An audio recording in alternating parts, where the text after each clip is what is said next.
Hi മക്കളെ, welcome back to my channel. അങ്ങനെ വെക്കേഷനൊക്കെ കഴിഞ്ഞ് എല്ലാവരും സ്കൂളിൽ പോയി തുടങ്ങിയല്ലേ? അപ്പൊ 2ലേക്ക് ആയല്ലോ കുഞ്ഞുമക്കളെല്ലാവരും.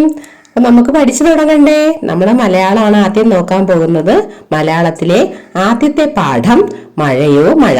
മഴ ഇഷ്ടമല്ലാത്തവരാരെങ്കിലും ഉണ്ടോ? ഇല്ലല്ലേ? നമുക്ക് എല്ലാവർക്കും മഴ ഇഷ്ടമാണ്. നിങ്ങൾക്ക് മഴയത്ത് ചാടി കളിക്കാൻ ഇഷ്ടമല്ലേ? ഇഷ്ടമാണല്ലേ? അപ്പൊ ചിത്രം നോക്കിയേ, ചിത്രത്തിൽ കണ്ടോ? വായിക്കാം, ഒത്തുപാടാം. കുട്ടികളൊക്കെ മഴയത്ത് നിന്ന് കളിക്കുന്നത് കണ്ടോ?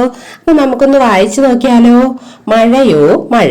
മഴ മഴ മഴ പെയ്യണ്, പുഴ പുഴ പുഴ നിറയണ്, മഴ മഴയത്ത് നനയണ്, കുടയില്ലാത്ത കുട്ടിയോള് കുടയില്ലാത്ത കുട്ടിയോള്, മഞ്ഞ് മഞ്ഞ് പെയ്യണ്, മണ്ണ് മണ്ണ് കുളിരണ്, മഞ്ഞത്ത് തണുക്കണ്, പുതപ്പില്ലാത്ത കുട്ടിയോള് പുതപ്പില്ലാത്ത കുട്ടിയോള്.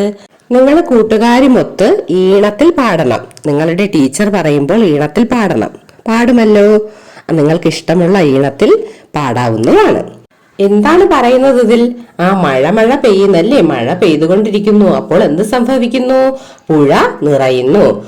മഴയത്ത് ആരാണ് നനയുന്നത്? ആ കുടയില്ലാത്ത കുട്ടികളും നനയുമല്ലേ? നിങ്ങൾ സ്കൂളിൽ കുട കൊണ്ടുപോകാതിരുന്നാൽ മഴ പെയ്യുകയാണെങ്കിൽ നനയില്ലേ? കുടയില്ലാത്ത കുട്ടികൾ നനയും. മഞ്ഞ് പെയ്യുന്നു. മഞ്ഞ് പെയ്യുമ്പോൾ മണ്ണെന്ത് ചെയ്യും? തണുക്കും. അപ്പോഴോ മഞ്ഞത്ത് തണുക്കണ്. ആർക്കാണ്? പുതപ്പില്ലാത്ത കുട്ടികൾക്ക്. പുതപ്പില്ലാതിരുന്നാൽ നമുക്ക് തണുക്കത്തില്ലേ? അതാണ് പറയുന്നത്. അടുത്ത പേജ് നോക്കാം. കുട വരയ്ക്കാം. അപ്പോ മക്കളെല്ലാവരും ഒരു നല്ല കുട ഇവിടെ വരയ്ക്കണം. കുട വരയ്ക്കാൻ കഴിഞ്ഞ വർഷം പഠിച്ചല്ലോ, അതുപോലെ വരയ്ക്കുക. അടുത്ത പേജ് നോക്കിയേ. ഉത്തരം കണ്ടെത്താം. കാലിൽ പിടിച്ചാൽ തോളിൽ കയറും. ആരാണ് കാലിൽ പിടിക്കുമ്പോൾ തോളിൽ കയറുന്നത്? നിങ്ങൾക്കറിയാമോ? നമ്മൾ കാല് പിടിച്ച് വലിക്കുമ്പോ മുകളിലേക്ക് നിവർന്നു വരുന്നത് കുടയാണല്ലേ? അവിടെ കുടയെന്ന് എഴുതാം. നോക്കി താഴെ കൂടുതൽ കടങ്കഥകൾ കണ്ടെത്തി എഴുതാം. അപ്പൊ മുകളിൽ തന്നിരിക്കുന്നത് ഒരു കടങ്കഥയാണ്. അതുപോലുള്ള കടങ്കഥകൾ കണ്ടെത്തി നമ്മളിവിടെ എഴുതണം. നമുക്ക് കുറച്ച് കടങ്കഥകൾ അവിടെ എഴുതി കൊടുക്കാം. വെയിലിലും മഴയിലും കൂട്ടായി വരും, വീട്ടിലെത്തുമ്പോൾ മൂലക്കിരിക്കും. എന്താണ് ഉത്തരം? കുട. ഒറ്റക്കാലൻ ചന്തയ്ക്ക് പോയി, കാല് പിടിക്കുന്നവനെ സംരക്ഷിക്കുന്നവൻ. കുതിരകൾ 2 ആളുകൾ എടുത്തോണ്ട് നടക്കണം, കാലൊന്നേയുള്ളൂ യാത്ര ഏറെ നടത്തും, മഴയത്തും വെയിലത്തും ആശ്വാസമേകും, ആളുകറുമ്പൻ വാലുവളമ്പൻ. എല്ലാത്തിന്റെയും ഉത്തരം എന്തു തന്നെയാണ്? കുട എന്ന് തന്നെയാണ്. കൂടുതൽ കണ്ടെത്തി നിങ്ങൾക്ക് എഴുതാവുന്നതാണ്. ഇനി നമുക്കൊരു പരീക്ഷണം ചെയ്തു നോക്കിയാലോ? പറയുമ്പോൾ മഴ പെയ്യുമോ? നമ്മൾ പറയുമ്പോൾ മഴ പെയ്യുമോ? നമുക്കൊന്ന് ചെയ്തു നോക്കാം. ഒരൊഴിഞ്ഞ പ്ലാസ്റ്റിക് കുപ്പിയുടെ അടിഭാഗത്ത് ധാരാളം ചെറിയ സുഷിരങ്ങൾ ഉണ്ടാക്കുക. കണ്ടോ 2 കുട്ടികൾ ആ ചിത്രത്തില്? ഒരു പ്ലാസ്റ്റിക് കുപ്പി എടുത്ത് അതിന്റെ അടിഭാഗത്ത് ധാരാളം സുഷിരങ്ങൾ ഇടുക. എന്നിട്ടോ കുപ്പിയുടെ മുകൾ ഭാഗത്ത് ഒരു വശത്തായി മറ്റൊരു ചെറു സുഷിരം കൂടി ഉണ്ടാക്കുക. മുകളിൽ കണ്ടോ, കുപ്പിയുടെ മുകൾ ഭാഗത്തായിട്ട് ഒരു ചെറു സുഷിരം കൂടി ഉണ്ടാക്കിയിട്ടുണ്ട്. എന്നിട്ടോ താഴെ ബക്കറ്റിൽ വെള്ളം ഉള്ളത് കണ്ടോ? ആ ബക്കറ്റിലെ വെള്ളത്തിൽ കുപ്പി മുഴുവനായും താഴ്ത്തി വെച്ച് കുപ്പിയിൽ വെള്ളം നിറയ്ക്കുക.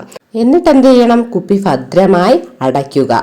കുപ്പി അടച്ചതിന് ശേഷം വിരൽ കൊണ്ട് വശത്തെ സുഷിരം അമർത്തിപ്പിടിച്ച് കുപ്പി ഉയർത്തുക. മുകളിൽ ഒരു സുഷിര ഇട്ടില്ലേ? ആ സുഷിര അമർത്തി പിടിച്ചുകൊണ്ട് കുപ്പി ഉയർത്തിയിട്ട് എന്ത് പറയണം? പെയ്യട്ടെ, മഴ പെയ്യട്ടെ എന്ന് പറഞ്ഞ് വിരൽ മാറ്റുമ്പോൾ എന്ത് ചെയ്യും? മഴ പെയ്യുമല്ലേ? കുപ്പിയിൽ നിന്ന് ചെറു സുഷിരങ്ങളിൽ നിന്ന്, അടിഭാഗത്തെ ചെറു സുഷിരങ്ങളിൽ നിന്ന് ഒരുപാട് വെള്ളം താഴേക്ക് വരും. മഴ പെയ്യും. നിൽക്കട്ടെ മഴ നിൽക്കട്ടെ എന്ന് പറഞ്ഞ് സുഷിര അടച്ചു പിടിച്ചാലോ? നിൽക്കട്ടെ മഴ നിൽക്കട്ടെ എന്ന് പറഞ്ഞ് മുകളിലത്തെ സുഷിര അടച്ചു പിടിക്കുമ്പോൾ എന്ത് സംഭവിക്കും? മഴ നിൽക്കും. അപ്പോൾ ഈ പരീക്ഷണം നിങ്ങൾക്ക് ടീച്ചർ ക്ലാസ്സിൽ കാണിച്ചു തരും. എന്നിട്ട് നമുക്ക് താഴെ കുറച്ച് എഴുതാനുണ്ട്. പരീക്ഷണം ചെയ്തപ്പോൾ കണ്ട കാര്യങ്ങൾ എഴുതി നോക്കാം. ഞാൻ കണ്ടത്. അപ്പോൾ നിങ്ങൾ കാണുന്നതാണ് അവിടെ എഴുതേണ്ടത്. ടീച്ചർ ഇവിടെ എഴുതിയേക്കാം. ഇതാണ് എഴുതേണ്ടത്. പെയ്യട്ടെ മഴ പെയ്യട്ടെ എന്ന് പറഞ്ഞ് മുകളിലത്തെ സുഷിരത്തിൽ നിന്നും വിരൽ മാറ്റുമ്പോൾ ചെറിയ സുഷിരങ്ങളിൽ നിന്നും വെള്ളം പുറത്തേക്ക് വരുന്നു. നിൽക്കട്ടെ മഴ നിൽക്കട്ടെ എന്ന് പറഞ്ഞുകൊണ്ട് മുകളിലത്തെ സുഷിരം അടച്ചു പിടിക്കുമ്പോൾ ചെറിയ സുഷിരങ്ങളിലൂടെ വരുന്ന വെള്ളം നിലയ്ക്കുന്നു. അപ്പോൾ നിങ്ങൾ കണ്ടത് എഴുതിയാൽ മതിയാകും. അടുത്ത ചോദ്യം നോക്കൂ. പരീക്ഷണം ചെയ്യാൻ ഉപയോഗിച്ച സാധനങ്ങൾ എന്തെല്ലാം? എന്തൊക്കെയാണ് നമ്മൾ ഉപയോഗിച്ചത്? പ്ലാസ്റ്റിക് കുപ്പി, ഒരു ബക്കറ്റ് വെള്ളം, ആണി, ഇവയെല്ലാം എഴുതാം. നമുക്ക് അടുത്ത പേജ് നോക്കാം. ഒരു മഴ അനുഭവമാണ് ഇന്നലെ പെയ്ത മഴ. അതൊരു പെരുമഴയായിരുന്നു. മഴയ്ക്ക് മുമ്പ് ആകാശമാകെ ഇരുണ്ടു. ശക്തമായ കാറ്റിൽ മരങ്ങൾ ആടിയുലഞ്ഞു. വലിയ ഇടിയും മിന്നലും വന്നു. ഞാൻ പേടിച്ചുപോയി. സന്ധ്യയും മഴയും ഒന്നിച്ചാണ് വന്നത്. ഇടയ്ക്കിടെ തോർന്നും പിന്നെയും പിന്നെയും പെയ്തും മഴ ഒരുപാട് നേരം നീണ്ടു. രാത്രിയിൽ നല്ല തണുപ്പായിരുന്നു. ഉറങ്ങാൻ നല്ല സുഖം. രാവിലെ ഉണർന്നപ്പോൾ മഴ തോർന്നിരിക്കുന്നു. തൊടിയിലെ ചെടികൾക്കെല്ലാം പുതുമഴ കിട്ടിയ സന്തോഷം. വഴിയിലും ഓടയിലും കെട്ടിക്കിടന്ന ചപ്പുചവറുകൾ ഒഴുക്കിക്കളഞ്ഞ് മഴ അവിടം വൃത്തിയാക്കി. പക്ഷെ എന്തു ചെയ്യാം, എല്ലാ അഴുക്കുകളും വന്നു നിറഞ്ഞത് ഞങ്ങളുടെ മുറ്റത്തായിരുന്നു. മഴയുടെ കുസൃതി ഇത്തിരി കൂടുന്നുണ്ട്. അപ്പോ ഇതൊരു കുട്ടി എഴുതിയ മഴ അനുഭവമാണല്ലേ. അഭിനയിക്കാം. വിറയാണ്. അപ്പോ വിറച്ച് അഭിനയിക്കണം നിങ്ങൾ മഴയത്ത്. നനയണ്, നനയുന്നത് അഭിനയിക്കണം. കുളിര് കോരണ്, മഴയത്ത് കുളിര് കോരുന്നത് നിങ്ങൾ അഭിനയിച്ച് കാണിക്കുമല്ലോ. ക്ലാസ്സിൽ ഇതെല്ലാം അഭിനയിക്കണം. അടുത്ത പ്രവർത്തനം നോക്കിയേ. ഞാനും മഴയും മഴ അനുഭവം എഴുതാം. അപ്പൊ നിങ്ങളുടെ ഒരു മഴ അനുഭവമാണ് അവിടെ എഴുതേണ്ടത്. ഞാനൊരു കുട്ടിയുടെ മഴ അനുഭവം ഇവിടെ എഴുതിയിട്ടുണ്ട്. ഇതുപോലെ നിങ്ങൾക്ക് ഉണ്ടായ അനുഭവം എഴുതാവുന്നതാണ്. വായിക്കാം. എനിക്ക് എപ്പോഴും ഓർമ്മയിൽ നിൽക്കുന്ന ഒരു മഴ അനുഭവമാണ് ഞാൻ ആദ്യമായി സ്കൂളിൽ പോയ ദിവസം. അന്ന് ഞാനും അച്ഛനും കൂടി ബൈക്കിലാണ് സ്കൂളിലേക്ക് പോയത്. വീട്ടിൽ നിന്ന് ഇറങ്ങി കുറച്ചു കഴിഞ്ഞപ്പോൾ തന്നെ മഴ തുടങ്ങി. എന്റെ പുത്തൻ പുതിയ ബാഗും എല്ലാം നനഞ്ഞു. വഴിയോരത്തെ ഒരു കടയിൽ കുറേ നേരം കയറി നിന്നതിനു ശേഷം മഴ തോർന്നിട്ടാണ് ഞാനും അച്ഛനും സ്കൂളിൽ പോയത്. എന്നാലും കുറേ നനഞ്ഞു. എന്റെ ക്ലാസ്സിലെ മിക്ക കുട്ടികളും ചെറുതായെങ്കിലും നനഞ്ഞിരുന്നു. ക്ലാസ്സിൽ കുറേ വർണ്ണങ്ങളുള്ള കുടകൾ നിവർത്തി വെച്ചിരുന്നു. ആ മഴയോർമ്മ ഇന്നും എന്റെ മനസ്സിൽ തങ്ങി നിൽക്കുന്നു. അപ്പോൾ ഇതുപോലെ നിങ്ങൾക്കും ഒരു മഴ അനുഭവം ഇവിടെ എഴുതാവുന്നതാണ്. അടുത്ത പേജ് നോക്കാം. മഴച്ചൊല്ലുകൾ കണ്ടെത്താം. താഴെ നോക്കൂ. മഴ തോർന്നാലും മരം പെയ്യും. അങ്ങനെ ഒരു ചൊല്ലുണ്ടല്ലേ. മഴ തോർന്നു കഴിഞ്ഞാലും മരത്തിന്റെ ചില്ലയിലിരിക്കുന്ന വെള്ളം ഇങ്ങനെ പെയ്തുകൊണ്ടിരിക്കും. അപ്പോ ഇതുപോലെ നമുക്കും ചൊല്ലുകൾ എഴുതണം. ഇങ്ങനെ പറയുന്നത് എന്തുകൊണ്ടാണ് ഇങ്ങനെ പറയുന്നത്? മഴ പെയ്തു കഴിഞ്ഞാലും ആ മരത്തിന്റെ ചില്ലയിലെ ആ ഇലകളിൽ ഇരിക്കുന്ന വെള്ളം ഇങ്ങനെ പെയ്തുകൊണ്ടിരിക്കുന്നത് കൊണ്ടാണ് ഇങ്ങനെ പറയുന്നത്. ഇതുപോലുള്ള മഴച്ചൊല്ലുകൾ കേട്ടിട്ടില്ലേ? നമ്മൾ കേട്ടിട്ടുണ്ടല്ലേ മഴച്ചൊല്ലുകൾ. അവ ക്ലാസ്സിൽ പറഞ്ഞു നോക്കാം. അപ്പോൾ ഇതുപോലുള്ള മഴച്ചൊല്ലുകൾ നമുക്ക് ക്ലാസ്സിൽ പറഞ്ഞു നോക്കണം. നമുക്കൊന്ന് എഴുതിയാലോ? എപ്പോഴും കേൾക്കുന്ന ചൊല്ലുകൾ എഴുതാം. ഇടവപ്പാതി കഴിഞ്ഞാൽ ഇടവഴിയിലും വെള്ളം. മഴക്കൊമ്പ് പുഴക്കാമ്പ്. മഴയില്ലേൽ പുഴയുമില്ല. മഴ പൊഴിഞ്ഞില്ലേൽ പുഴ കൊഴിയും. മഴയില്ലേൽ വഴി പെരുവഴി. മഴ താഴോട്ടില്ലേൽ പുഴ കിഴക്കോട്ട്. മേലാർ കടിഞ്ഞാലേ കീഴാർ കവിയൂ. കാലവർഷം കണ്ട് ഓടിയോനും തുലാവർഷം കണ്ട് നിന്നോനും വെറുതെ. ഇടവത്തിൽ ഇടിവെട്ടും മിഥുനത്തിൽ അടി തട്ടും. കാർത്തിക വിളക്ക് കണ്ടാൽ മഴ കിഴക്ക്. കാലത്ത് വന്ന മഴയും അന്തിക്ക് വന്ന വിരുന്നും. അശ്വതിയിൽ ചന്നം ഭിന്നം ഭരണിയിൽ ഭിന്നം ഭിന്നം. 1000 വേനലിന് അരമഴ. ഇങ്ങനെ തുടങ്ങുന്ന ഒരുപാട് മഴച്ചൊല്ലുകളുണ്ട്. കുറച്ച് ഞാനിവിടെ എഴുതിയിട്ടുണ്ട്. ബാക്കി നിങ്ങൾക്ക് കണ്ടെത്തി എഴുതാവുന്നതാണ്. ഇനി നമുക്കൊരു കഥ വായിച്ചാലോ? മഴത്തുള്ളി കഥ പറയുമ്പോൾ. ആ മഴത്തുള്ളിയുടെ ചിത്രം നമുക്ക് അവിടെ കാണാമല്ലേ. നമുക്ക് വായിച്ചാലോ? കടലിൽ കൂട്ടുകാരോടൊപ്പം തുള്ളി കളിക്കുകയായിരുന്നു ഞാൻ. മഴത്തുള്ളി പറയുകയാണ്. കൂടെ കളിക്കാൻ ധാരാളം പേർ. വല്ലാത്ത ചൂട്, സഹിക്കാൻ പറ്റുന്നില്ല. ഞാനല്ലാതായി മാറുന്നു. അപ്പൊ മഴത്തുള്ളി പറയുകയാണ്, ഞാനല്ലാതായി മാറുന്നു. കൂട്ടുകാരോടൊപ്പം ഞാനും ആകാശത്തേക്കുയർന്നു. ഞങ്ങൾ മേഘങ്ങളിൽ ഒളിച്ചു. ഠേ ഠേ ഠോ ഠോ. ഞങ്ങൾക്ക് പേടിയായി. കാറ്റ് ആഞ്ഞു വീശി. തണുപ്പ് കൂടിക്കൂടി വന്നു. കൂട്ടുകാർക്കൊപ്പം തുള്ളിയായി മഴയായി. ഞങ്ങൾ താഴേക്കെത്തി. ഒഴുകി ഒഴുകി ചാലുകളായി. തോട് നിറഞ്ഞു, പുഴ നിറഞ്ഞു. വീണ്ടും ഞങ്ങൾ കടലിലേക്ക്. ഇത് ആരുടെ കഥയാ? മഴത്തുള്ളിയുടെ സ്വന്തം കഥയാണല്ലേ.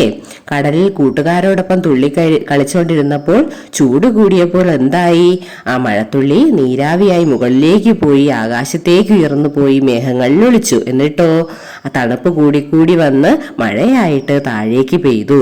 തോട് നിറയുകയും പുഴ നിറയുകയും ഒക്കെ ചെയ്തു. വീണ്ടും കടലിലേക്ക് മഴത്തുള്ളി പോയി. ഇനി നോക്കൂ, താഴെ ഉത്തരം കണ്ടെത്താം. കടലിൽ കളിച്ചത് ആരാണ്? വെള്ളത്തുള്ളികൾ. വെള്ളത്തുള്ളികൾ മേഘങ്ങളിൽ ഒളിക്കാൻ കാരണമെന്ത്? എന്താണ് വെള്ളത്തുള്ളികൾ മേഘങ്ങളിൽ ഒളിക്കാൻ കാരണം? അവർക്ക് ചൂടായതുകൊണ്ട്.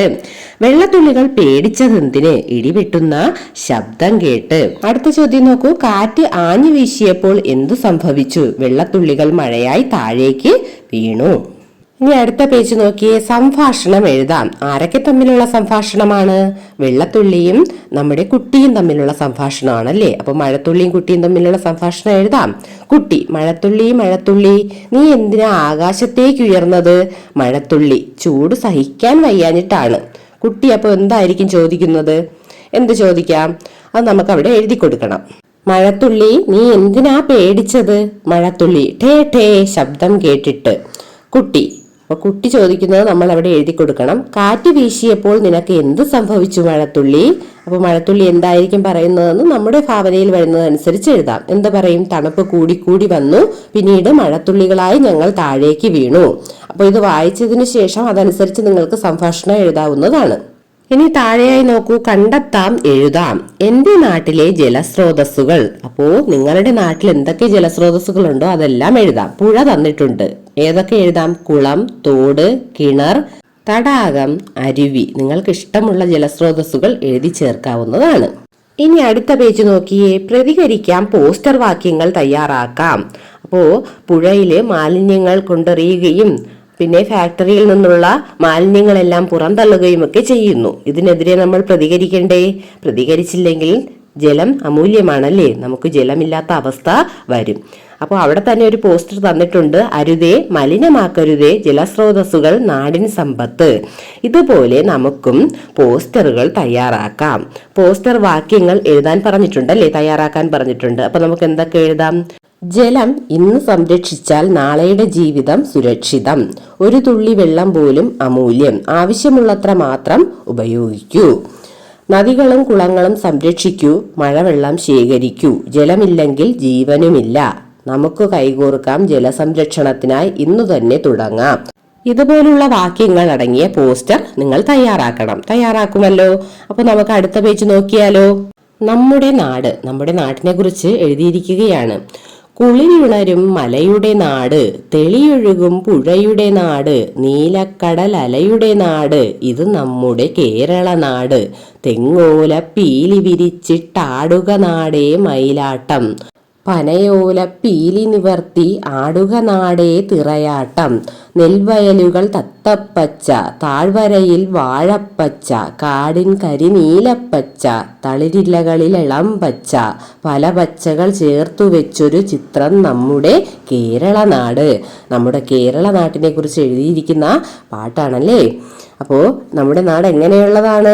മലകളുടെ നാട്, പുഴകളുടെ നാട്, നീല കടലിന്റെ നാട്.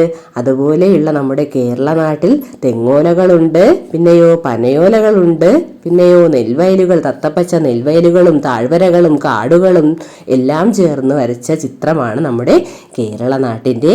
ഇതെല്ലാം ചേർന്ന പല പച്ചകൾ ചേർത്ത് വരച്ച ചിത്രമാണ് നമ്മുടെ കേരള നാടിനുള്ളത്. ഈണം കണ്ടെത്തി ഒന്നിച്ചു പാടാം എന്ന് പറഞ്ഞിട്ടുണ്ട്. ടീച്ചറും നിങ്ങളും ഒരുമിച്ച് പാടണം. കൂട്ടുകാരുമൊത്ത് നിങ്ങൾക്ക് പാടാവുന്നതാണ്. ഇനി നോക്കൂ, അടുത്ത് താഴെ നോക്കിയേ. കേരളത്തിന്റെ എന്തെല്ലാം പ്രത്യേകതകളാണ് കവിതയിൽ പറഞ്ഞിട്ടുള്ളത്? അപ്പൊ നമ്മൾ അവിടെ എഴുതി കൊടുക്കണം. ഒരെണ്ണം തന്നിട്ടുണ്ട്, മലകളുള്ള നാട്. മലകളുള്ള നാടെന്ന് തന്നിട്ടുണ്ട്. ഇനിയോ പുഴകളുടെ നാട്, നീല കടലുകളുടെ നാട്, തെങ്ങോലകളുടെ നാട്, പിന്നെയോ പനയോലകളുടെ നാട്, നെൽവയലുകളുടെ നാട്. അപ്പോൾ തെങ്ങ്, പന, നെൽവയല്, പുഴ, നീലക്കടല് എല്ലാം, അതുകൂടാതെ മല, ഇതെല്ലാം നമ്മുടെ കേരളത്തിന്റെ പ്രത്യേകതകളാണല്ലേ. അപ്പോൾ നിങ്ങൾ ഇതെല്ലാം ഒന്ന് വായിച്ചിരിക്കുക. കഴിഞ്ഞ വർഷത്തെ പോലെ തന്നെ നമ്മൾ ഇംഗ്ലീഷ്, മലയാളം, മാത്സ് എല്ലാത്തിൻ്റെയും ക്ലാസ്സുകൾ നമ്മുടെ ചാനലിൽ അവൈലബിൾ ആണ്. അപ്പോൾ കാണാൻ താല്പര്യമുള്ളവർക്ക് ചാനൽ വിസിറ്റ് ചെയ്ത് ക്ലാസ്സുകൾ കാണാം. കൂടാതെ സബ്സ്ക്രൈബ് ചെയ്യാനും ഹൈപ്പ് ചെയ്യാനും ലൈക്ക് ചെയ്യാനും മറക്കല്ലേ. ക്ലാസ് ഇഷ്ടപ്പെട്ടാൽ കമന്റ് ചെയ്യുക. അടുത്ത ക്ലാസ്സിൽ ഈ പാഠത്തിന്റെ ആക്ടിവിറ്റി ബുക്കുമായി കാണാം. എല്ലാ കുട്ടികളും നന്നായിട്ട് പഠിക്കുക. താങ്ക്